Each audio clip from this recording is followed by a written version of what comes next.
और पौड़ी में 75वीं स्कूल स्तरीय खेल प्रतियोगिता का शुभारंभ हुआ, जिसमें 15 ब्लॉकों से खिलाड़ी हिस्सा ले रहे हैं। और इस मौके पर मुख्य शिक्षा अधिकारी नागेंद्र बर्तवाल ने कहा कि खेल न केवल शारीरिक स्वास्थ्य का माध्यम है, बल्कि अनुशासन, आत्मविश्वास और टीम भावना को भी बढ़ाते हैं।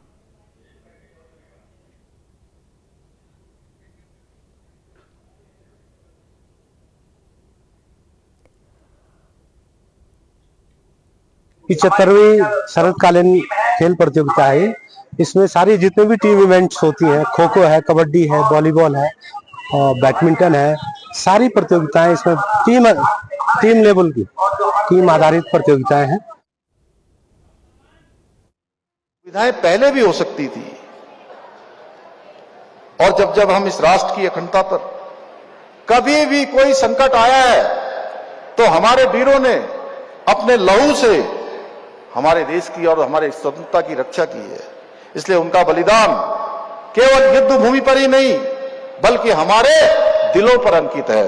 भाइयों बहनों, उत्तराखंड के वीरों ने अपनी बहादुरी और साहस से हमेशा ये दिखलाया है कि देवभूमि न केवल विश्व की शांति का मार्ग दिखा सकती है, बल्कि आवश्यकता पड़ने पर वीरता और शौर्य का यदि प्रदर्शन की आवश्यकता हो तो प्रदर्शन भी कर सकती है।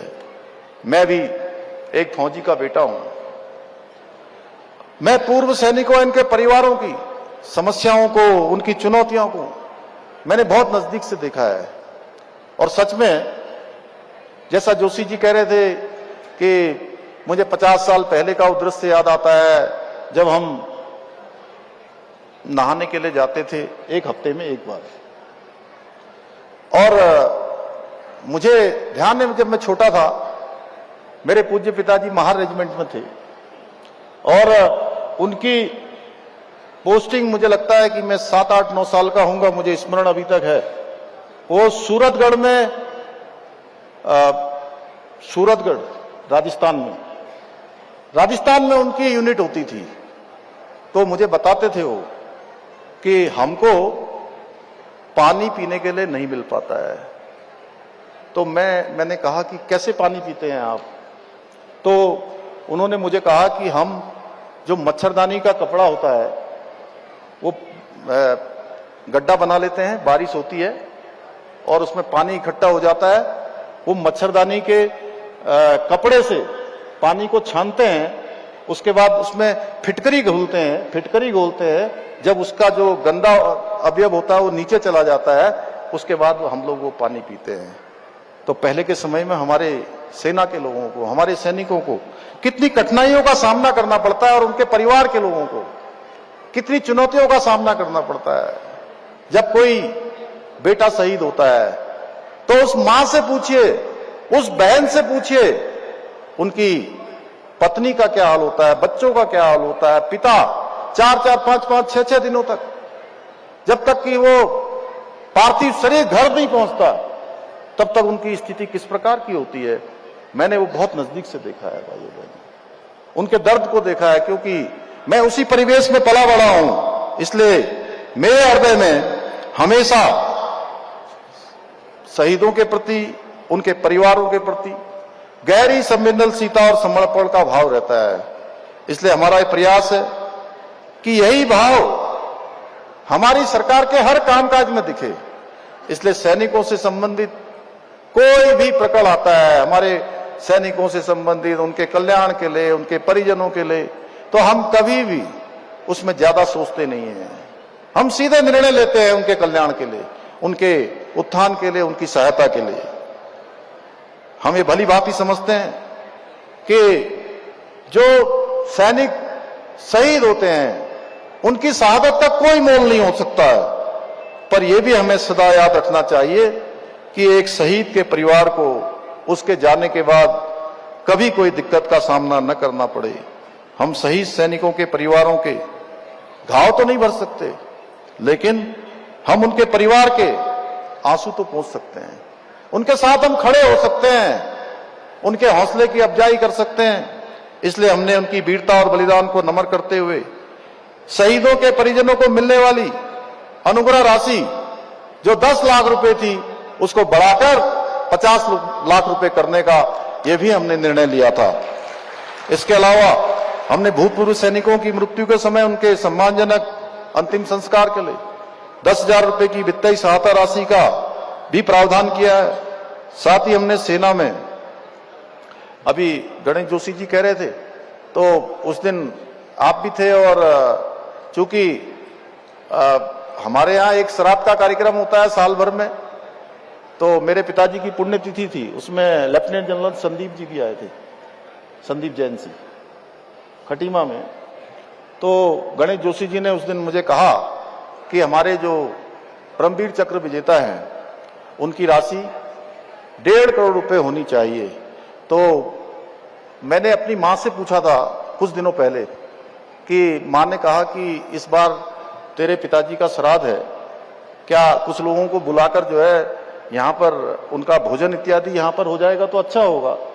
तो मैंने कहा आप क्या चाहती हो? उन्होंने कहा वो तो हमेशा यही करते थे जब जिंदा थे, तो कभी भी कोई कार्यक्रम होता था तो कहते थे मेरे दोस्तों को बुला लो, सैनिकों को बुला लो। तो मैंने कहा तो अच्छा होगा, आप क्या चाहती हो? तो उन्होंने कहा कि अगर सैनिकों का एक कोई सम्मान का कार्यक्रम हो जाए या सम्मेलन हो जाए। तो हमने उस दिन एक सैनिक सम्मेलन वहां पर हुआ, और उस सैनिक सम्मेलन में घोषणा करी कि अब जो ये धनराशि है हम इसको 1.5 करोड़ रुपए करेंगे। और मैं समझता हूं कि ये हमारा सैनिकों के प्रति एक सम्मान का भाव है। इसके अतिरिक्त मेंशन इन डिस्पेच या सभी वीरता पुरस्कारों से अलंकृत सैनिकों को दी जाने वाली एक मुश्त तथा वार्षिकी धनराशि में भी अभूतपूर्व वृद्धि की है। सरकार द्वारा युद्ध विधवा एवं युद्ध अपंगों को 2 लाख रुपए की आवासीय सहायता भी प्रदान की जा रही है। इसके अलावा स्टाम्प ड्यूटी में भी छूट की सुविधा प्रदान करने वाले राज्यों में उत्तराखंड देश के उन चुनिंदा राज्यों में से एक है जहां सेवारत व पूर्व सैनिकों को 25 लाख रुपए मूल्य की स्थायी संपत्ति की खरीद पर स्टाम्प ड्यूटी में 25% की छूट अनुमन्य की गई है।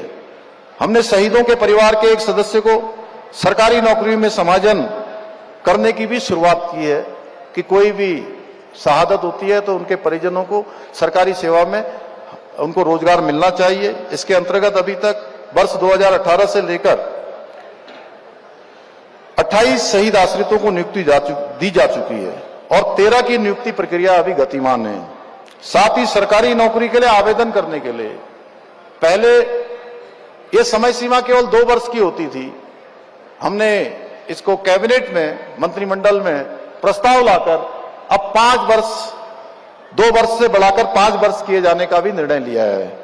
ये सभी कदम हमारे वीर सैनिकों और उनके परिवारों के प्रति सम्मान और समर्पण का प्रतीक है।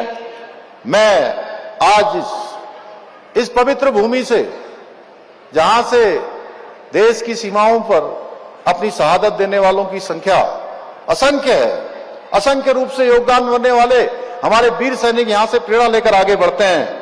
मैं आप सबको विश्वास दिलाना चाहता हूं कि इसी प्रकार हमारी सरकार सेवारत सैनिकों, पूर्व सैनिकों और उनके आश्रितों के हितों के लिए निरंतर प्रयास करती रहेगी, कभी पीछे नहीं हटेगी।